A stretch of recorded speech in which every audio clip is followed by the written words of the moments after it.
Treasury Secretary Janet Yellen is in Zambia today. It is part of efforts by the Biden administration to grow ties between Washington and the African continent after years of investment by China. Yellen began her trip with a visit to Senegal over the weekend. There, she said America's commitment to growing relations is neither for show nor for the short term. She's also set to travel to South Africa. To talk more about this, let's bring in the Eurasia Group's lead Africa analyst, Amaka Anku. So thank you so much for joining us. Happy New Year to you. Let's talk about the motivations that the United States has when it comes to building relationships with African nations.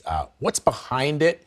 And when you hear a quote like that from Janet Yellen saying it's not for show, what do you think is behind why she would actually have to say that to the press? Well, this comes on the back of U.S. efforts to mobilize the votes to alienate Russia on the global stage, including through votes at the UN. And there's been most African countries have tried to stay neutral, have not joined in those votes. So I would say this is a part of that.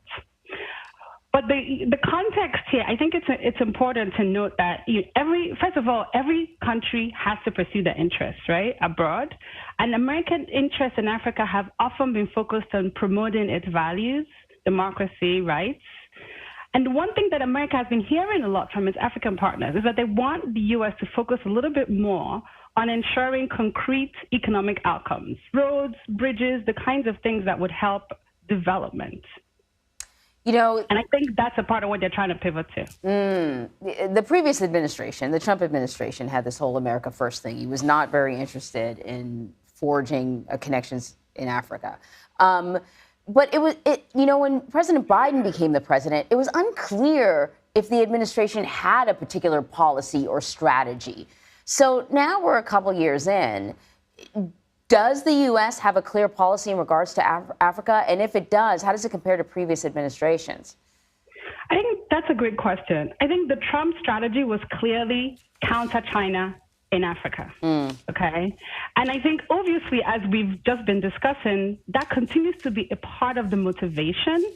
But Biden is trying to cast this less about countering Africa, but about at least projecting that actually we have interests in common, right? And I think I think that it's still not clear exactly. I think they're still working on this, because the real question is, if Africa's economic transformation, which is what most African countries' priority is in America's interest, then what African countries want to see is a little bit more money behind the rhetoric, right?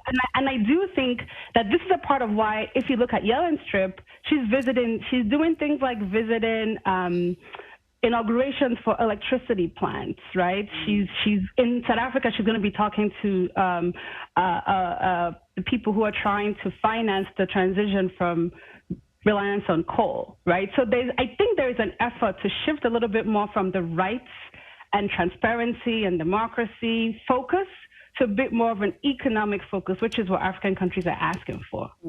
Well, that's an excellent point, because when I was based in Africa, in West Africa, in Nigeria, there was a sense that, look, the United States, in addition to offering economic support, is also offering a path forward when it comes to democracy and human rights and freedom of the press. But in the last 6 years in this country, those things have been stress tested, as you are well aware. And everyone around the world is watching what is happening here and saying, maybe you're not the ones to lecture us about the way we should run our country, but we welcome economic support and development without any strings attached as to how we should do things. That seems to be the way that China has in the past progressed with their relationships on the continent. Do you see it the same way? Yes, I would say that the focus in the past from U.S. officials had been a bit too much on the rights language, on the democracy, on the folk, right? Because we're now in a reality, in a world where most African countries, these principles are well ingrained. Right. There's no ideological threat. Nobody wants to live in a China-like society, right? So the U.S. can move beyond that. And so the focus has been a bit too much on the rights and democracy, and they are trying to pivot, in my view. I think this is still a work in progress, to pivot to more concrete deliverables. Over the past 30 years or so, 20 years or so, China is the country that has been there to finance those African priorities, building bridges, building rail, laying fiber optic cables. And those are the kinds of things that African countries now want to see the U.S. focus more on and put its money behind its rhetoric as well. Seeing that China has spent the past number of years doing just that, I'm wondering if the U.S. is, if this is a matter of too little too late, or if they can somehow sort of get ahead of China. I think it really depends on what happens from here. When you see the last U.S. Africa Leaders Summit, the U.S. said all the right things, made all the right noises, made the right gestures.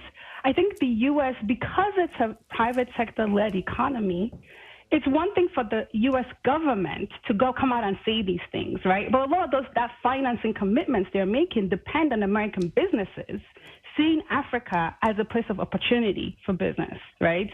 So I think this is a process. I think the U.S. needs to do more to also rally the American private sector to see those opportunities and to make those investments. And then we will just have to evaluate, I would say, after maybe another year or so, right? But for now, people are watching to see, will the money follow the rhetoric?